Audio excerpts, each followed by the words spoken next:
नमस्कार, स्वागत है आप सभी का जिंदगी के एक सफ़र कहानियों में। आज का शीर्षक है कामचोर बेटा। ये कहानी चौधरी साहब के परिवार की है। इसमें अमरनाथ चौधरी अपने गांव के मुखिया थे। गांव में उनका बड़ा मान था। पुलिस वाले उनका बड़ा आदर सम्मान करते थे। उनकी मर्जी के बिना गांव में एक पत्ता भी नहीं हिल सकता था। जैसे आपसी वाद विवाद, सास बहू का झगड़ा हो, खेत का झगड़ा हो, चौधरी साहब ही इसका फैसला करते थे। किसी को अदालत जाने की ज़रूरत नहीं पड़ती थी। चौधरी साहब इस कार्य के लिए फीस लेते थे। चौधरी साहब के 3 पुत्र थे। बड़ा बेटा अरुण पोस्ट ऑफिस में क्लर्क था। मंझला बेटा भानु कृषि विभाग का अधिकारी था। वह बड़ा परिश्रमी था और समझदार भी बहुत था। तीसरा बेटा राजू कुछ काम नहीं करता था। सारा दिन कभी ढोल बजाना, समुद्र से मछली पकड़ना, गाना गाना और दोस्तों के साथ घूमता रहता था।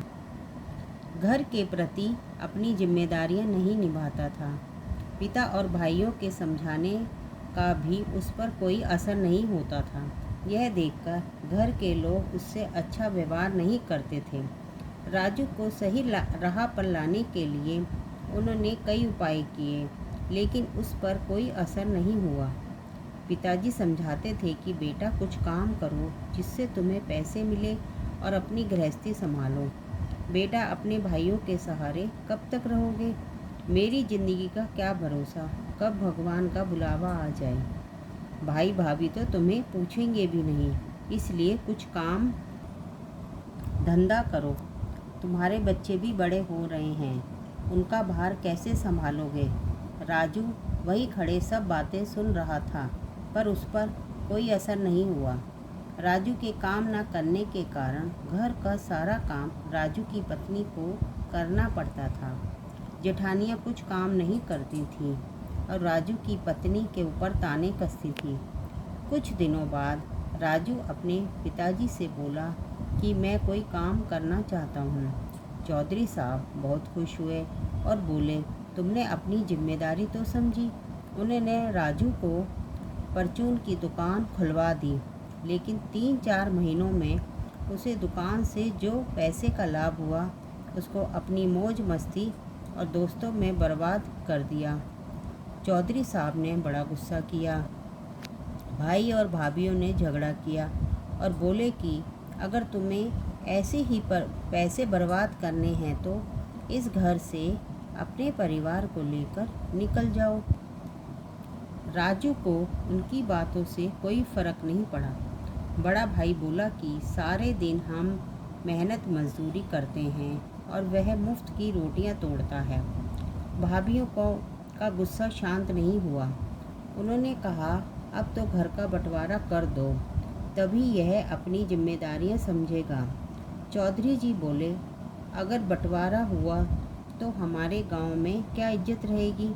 सब लोग हम पर हंसेंगे। राजू को उनकी बातें सुनकर गुस्सा आ गया और कहा कि भाइयों की जो इच्छा है वह मेरी भी है। राजू ने आगे कहा, जिसके भाग्य में मेहनत करना लिखा है वह मेहनत करे। मेरे भाग्य में चैन करना लिखा है तो मैं क्यों मेहनत करूं? मैं तो किसी से काम करने के लिए नहीं कहता। आप लोग मेरे पीछे क्यों पड़े रहते हो? कुछ दिनों के बाद एक खिलौने वाला खिलौने बेचने आता है। सभी बच्चे खिलौने खरीद रहे होते हैं। राजू का बेटा खिलौने लेने की जिद करता है। बच्चे की माँ बोलती है, बेटा यह खिलौने अच्छे नहीं हैं, मैं दूसरी दुकान से ला दूँगी। बच्चा बहुत रोता है। जेठानियों को जरा भी दया नहीं आती। राजू की पत्नी गुस्से में बच्चे को 2-3 थप्पड़ लगा देती है और बोलती है कि तुम्हारे खिलौने कहाँ से लेकर आऊँ? तुम्हारे पिताजी तो कुछ काम करते नहीं हैं, इसलिए घर में पैसे भी नहीं हैं। मुझे ही सबकी बातें सुननी पड़ती हैं। राजू अपने कमरे में बैठा हुआ पत्नी की बातें सुन रहा था। उसे अपने बच्चों से बहुत प्यार था। बच्चे की पिटाई से राजू का दिल पिघल गया। उसे अपनी पत्नी से प्यार से कहा, बच्चे पर इतना क्रोध क्यों करती हो? तुम्हारा दोषी तो मैं हूँ, जो सज़ा देनी है मुझे दो।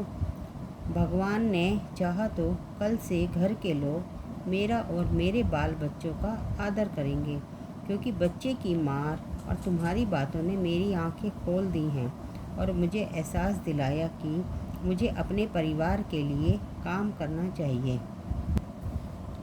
कृपया करके इस चैनल को सब्सक्राइब करें, लाइक करें और ज़्यादा से ज़्यादा शेयर करें। धन्यवाद।